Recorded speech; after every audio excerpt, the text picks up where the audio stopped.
بالله من الشيطان الرجيم. بسم الله الرحمن الرحيم. إذا زلزلت الأرض زلزالها وأخرجت الأرض أثقالها وقال الإنسان ما لها يومئذ تحدث أخبارها بأن ربك أوحى لها يومئذ يصدر الناس أشتاتا ليروا أعمالهم فمن يعمل مثقال ذرة خيرا يره ومن يعمل مثقال ذرة شرا يره.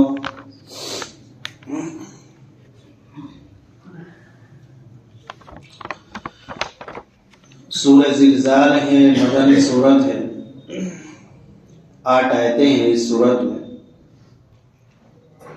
قیامت کا منظر بیان کیا گیا ہے.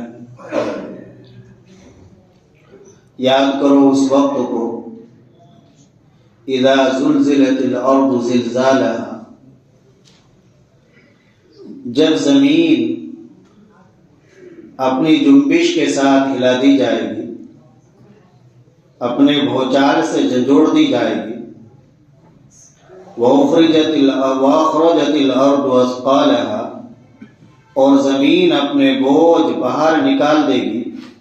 وَقَالَ الْإِنسَانُ مَا لَهَا، اور انسان کہے گا اس زمین کو کیا ہو گیا، یہ کیوں ہل رہی ہے.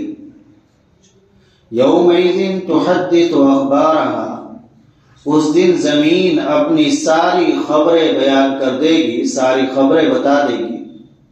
بِأَنَّ رَبَّكَ أَوْحَى لَهَا، اس وجہ سے کہ تیرے پروردگار کا اس کو حکم ہوگا.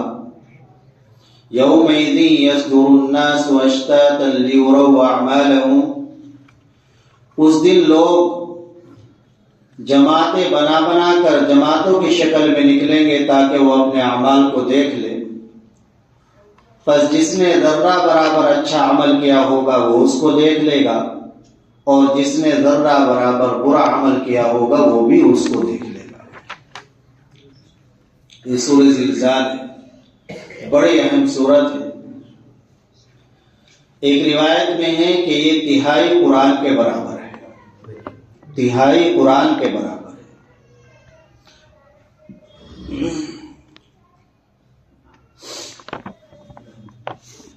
قیامت کا منظر بیان کیا گیا ہے کہ جب قیامت قائم ہوگی ایک زلزلہ آئے گا. اس زلزلے کا یہ اثر ہوگا کہ زمین کے اندر جو بھی چیزیں ہیں، انسان دفن کیے ہوئے ہوں یا زمین کے خزانے کو سونا چاندی اور دوسری چیزیں، زمین ان تمام چیزوں کو باہر نکال دے گی، باہر پھینک دے گی. انسان بھی باہر نکل جائیں گے اور زمین کے جو خزانے ہیں ان کو بھی انسان دیکھے گا. حدیث شریف کے اندر ہے کہ انہیں دیکھ کر حسرت کرے گا، افسوس کرے گا کہ یہ ہے وہ خزانے، یہ ہے وہ سونا چاندی، یہ ہے وہ مال جس کی وجہ سے میں نے دنیا کے اندر قتل کیا تھا اور قتل کا مجرم بنا تھا. آج یہ پڑا ہوا ہے. یہ ہے وہ مال جس کی وجہ سے میں نے اپنے رشتہ داروں کا حق دبایا اور ان سے رشتہ داری ختم کی، اور جس کی سزا آج مجھے یہاں بھگتنی پڑ رہی ہے. یہ ہے وہ مال جو میں نے چوری کیا تھا، جس کی سزا ہاتھ کاٹنا تھی، اس کی سزا مجھے مل رہی ہے. تو اس وقت انسان حسرت کرے گا، افسوس کرے گا کہ وہ مال ہے کہ جس کی وجہ سے میں نے اپنی آخرت برباد کی تھی، آج یہ مال کسی کام کا نہیں، پڑا ہوا ہے، کوئی اسے لینے والا نہیں ہے. جب زمین ہل رہی ہوگی، زلزلہ ہوگا، تو اس وقت انسان کہے گا، خاص طور سے کافر، کہ اس زمین کو کیا ہو گیا، یہ کیوں ہل رہی ہے، چونکہ وہی پریشان ہوں گے اس میں۔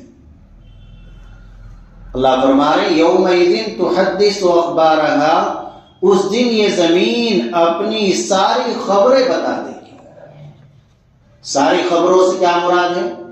زمین پر بندے نے جو بھی عمل کیا ہے، چھوٹا عمل کیا ہو، بڑا عمل کیا ہو، اچھا عمل کیا ہو، برا عمل کیا ہو، وہ سب اس کے اندر ریکارڈ ہے۔ ترمذی شریف حدیث شریف کی ایک بڑی کتاب ہے،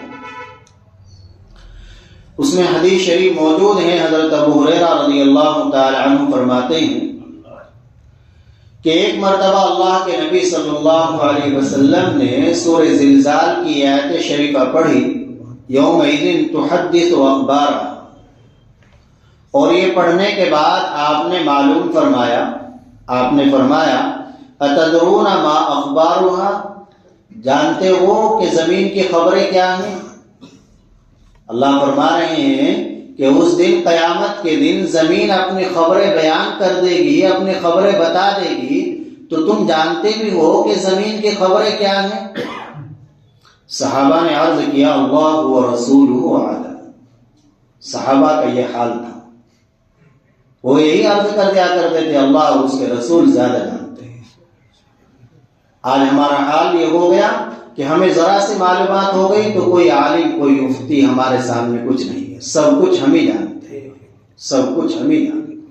یہ بہت بڑی گمراہی کی چیز امت کے اندر آ جاتی ہے۔ چند چیزیں موبائل پہ سن لی، یوٹیوب پہ سن لی، نہ یہ معلوم کہ بیان کرنے والا کس مسلک کا آدمی ہے، عالم ہے یا نہیں، معتبر عالم ہے، معتبر بات کر رہا ہے یا نہیں، بس اسے آگے چلانی شروع کر دی اور نعوذ باللہ دعوت یہاں تک مجھے سب کچھ معلوم ہے یہاں کہہ دیتے ہیں۔ تو کیا ہوگا امت کا؟ کس طرف جا رہی ہے؟ اللہ کو یہ پسند ہے، سب کچھ تو اللہ کو معلوم ہے، سب کچھ کا دعویٰ کوئی نہیں کر سکتا، اللہ کو یہ چیز پسند نہیں ہے۔ حضرت موسیٰ علیہ السلام کی سخت آزمائش، بڑی آزمائش، وجہ یہی تو بنی تھی کہ ایک مرتبہ کسی نے معلوم کر لیا کہ اس وقت روئے زمین پر سب سے بڑا عالم کون ہے، تو حضرت موسیٰ علیہ السلام نے انا کہہ دیا، میں سب سے بڑا عالم۔ گرچہ ظاہر کے اعتبار سے جواب صحیح تھا، نبی سے بڑا کوئی اور عالم نہیں ہوتا امت میں، لیکن اللہ کو یہ اس طرح کی بات پسند نہیں ہے، انا والی بات، اور میں ہی سب سے بڑا ہوں، یہ پسند نہیں ہے۔ تو اب اللہ کی طرف سے آزمائش شروع ہو گئی اور اللہ نے فرمایا کہ تم سے بڑا بھی روئے زمین پر عالم موجود ہے، حضرت خضر علیہ السلام۔ اب ان میں تو تڑپتی طلب تھی، فوراً عرض کیا اللہ مجھے ان کا پتہ بتا دیجیے، میں ان سے سیکھنے کے لیے، تو یہ سب سیکھنے کے لیے، ہماری ہدایت کے لیے، ہمیں سمجھنے کے لیے، سبب کے لیے۔ تو نبی پاک صلی اللہ علیہ وسلم نے جب معلوم فرمایا کہ تم جانتے ہو زمین کی خبریں کیا ہیں، تو صحابہ نے عرض کر دیا کہ یہ ہمیں نہیں پتا، اللہ جانتے ہیں، اللہ کے رسول جانتے ہیں۔ تو پھر نبی پاک صلی اللہ علیہ وسلم نے فرمایا فَإِنَّ أَخْبَارَهَا أَن تَشْهَدَ عَلَى كُلِّ عَبْدٍ أَوْ عَمَةٍ بِمَا عَمِلَ عَلَى ظَهْرِهَا تَقُولُ عَمِلَ يَوْمَ كَذَا كَذَا وَكَذَا۔ بڑی عبرت کی بات، اللہ کے نبی صلی اللہ علیہ وسلم نے فرمایا کہ زمین کی خبر یہ ہے کہ کل قیامت کے دن یہ زمین ہر بندے اور بندی کے عمل کی گواہی دے گی۔ مرد عورت نے اس زمین پر جو بھی عمل کیا ہے، یہ اللہ کی بارگاہ میں گواہی دے گی کہ اس بندے نے، اس بندی نے فلاں دن یہ عمل کیا ہے، فلاں دن یہ عمل کیا ہے، فلاں دن یہ عمل کیا ہے۔ آج انسان گناہ کر کے بھول جاتا ہے، مطمئن ہو جاتا ہے، مومن کی یہ شان نہیں ہے۔ مومن سے تو اگر گناہ ہو جائے تو وہ ایسے تڑپے اور ایسے بے چین ہو جیسے مچھلی بغیر پانی کے تڑپتی ہے، جب تک کہ توبہ نہ کرے، پکی سچی۔ انسان سے اگر ایک گناہ ہو جائے تو بے فکر نہ ہو، اس گناہ پر 4 گواہ قائم ہو جاتے، یہ نہ سوچے مجھے کوئی نہیں دیکھ رہا، تنہائی میں ہوں، میں تو کمرے میں ہوں، کون دیکھ رہا ہے؟ کوئی نہیں دیکھ رہا، اللہ تو دیکھ رہا ہے۔ اور پھر وہاں انسان کہنے لگے کہ میں نے گناہ نہیں کیا، جھوٹ بولنے کی کوشش کرنے لگے، سب سے پہلا گواہ ہمارے خلاف زمین کا وہ ٹکڑا بن جاتا ہے جس پر گناہ کیا ہے۔ بتاؤ زمین کو چھوڑ کر کہاں جاؤ گے؟ کیا دلیل ہے؟ قرآن کریم کی یہی آیت دلیل ہے، یومئذ تحدث اخبارہا، اس دن زمین اپنی خبروں کو بیان کر دے گی، اپنی ساری خبریں بتا دے گی۔ اور دوسرا گواہ یہ خود ہمارے اعضاء ہیں، جسموں کے جس حصے سے گناہ کیا گئے اللہ اس حصے کو بولنے کی طاقت دیں گے، قوت گواہی عطا فرمائیں گے، اور وہ اللہ کے سامنے بولے گا کہ اللہ اس نے میرے ذریعے گناہ کیا تھا۔ اب جھٹلا لو، ہاتھ بولے گا، پیر بولیں گے، آنکھیں بولے گی، کان بولیں گے، اليوم نختم على افواههم وتكلمنا ايديهم وتشهد ارجلهم بما كانوا يكسبون۔ اللہ فرما رہے ہیں سورہ یاسین شریف میں، آج ہم منہ پر مہر لگا دیں گے، زبان نہیں چلے گی، آج یہ ہاتھ بولیں گے تمہاری کرتوتیں اللہ کے سامنے، تمہارے پیر بولیں گے جن کے ذریعے چل کے تم گناہ کرنے کے لیے جاتے تھے۔ اور تیسرا گواہ کرامن کاتبین ہے، یعلمون ما تفعلون، فرشتے جو ہمارے ساتھ لگے ہوئے ہیں۔ اور چوتھا گواہ خود نامہ اعمال ہے۔ انسان جب اپنے نامہ اعمال کو دیکھے گا کہے گا ما لهذا الكتاب لا يغادر صغيرة ولا كبيرة الا احصاها، میرے اس نامہ اعمال کو کیا ہو گیا، اس نے تو کوئی گناہ چھوڑا ہی نہیں، ہر چھوٹا بڑا گناہ اس میں لکھا ہوا ہے۔ تو میرے بھائیوں اور بزرگوں، گناہ کر کے بے فکر نہ ہو، اللہ کے سامنے توبہ کر لے، معافی چاہیے، ابھی موقع ہے، چار چاہیے۔ جب انسان سچی توبہ اللہ کے سامنے کر لیتا ہے، سچی توبہ یہ ہے کہ دل سے نادم ہو، شرمندہ ہو کہ جس اللہ نے مجھے پیدا کیا، طرح طرح کی نعمتوں سے نوازا، میں نے اس اللہ کی نافرمانی کیوں کی؟ دنیا میں ذرہ برابر کوئی احسان کر دے، پوری زندگی اس کا احسان مانتے ہیں، اس کی ایک بات بھی خلاف نہیں جاتے۔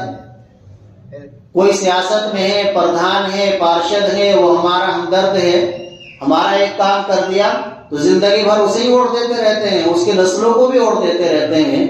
تو اللہ جس نے بے شمار نعمتوں سے نوازا، اس کی نافرمانی کیوں کی؟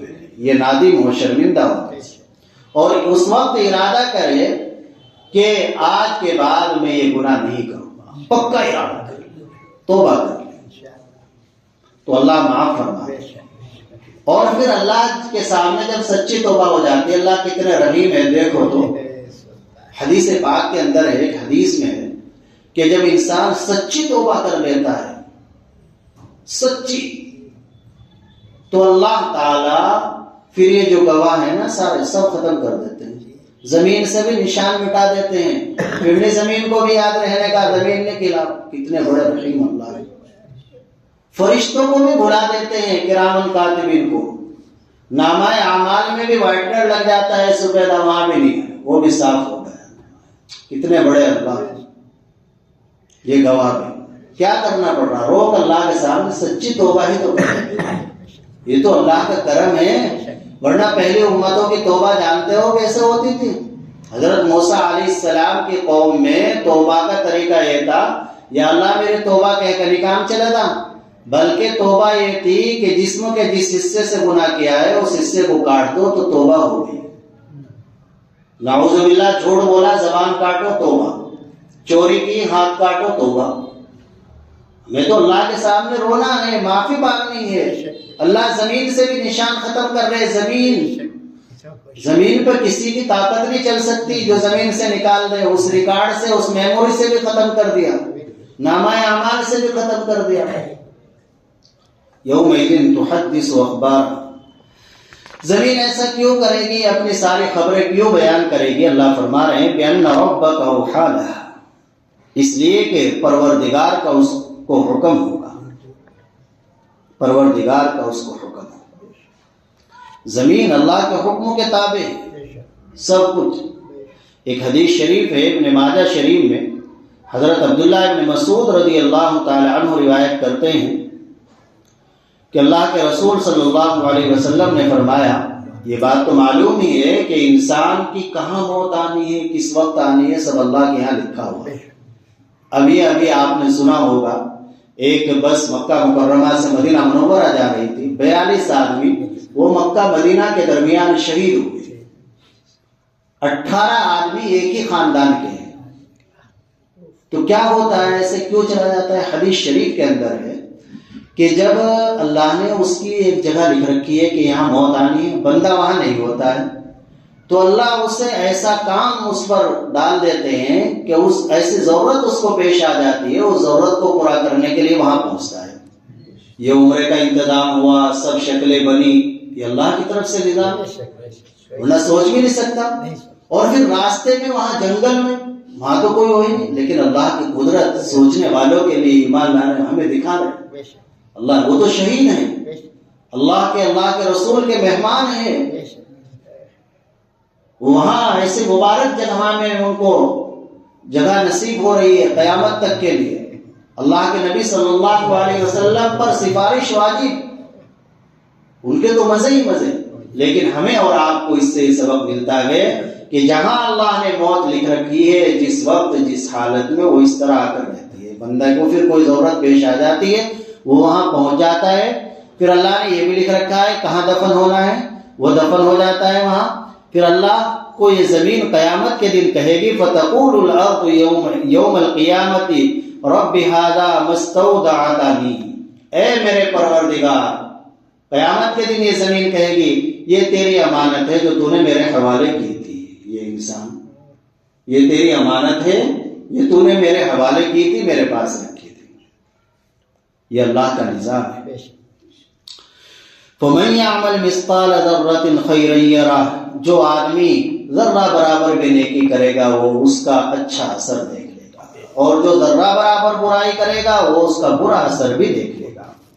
آدمی نیک کام کو ہلکا نہ سمجھے، معمولی سا بھی اگر نیک کام ہے تو اس کو بھی شوق کے ساتھ کرے، کیا معلوم وہی نجات اور مغفرت کا ذریعہ بن جائے، یہ کسی کو کوئی معلوم نہیں۔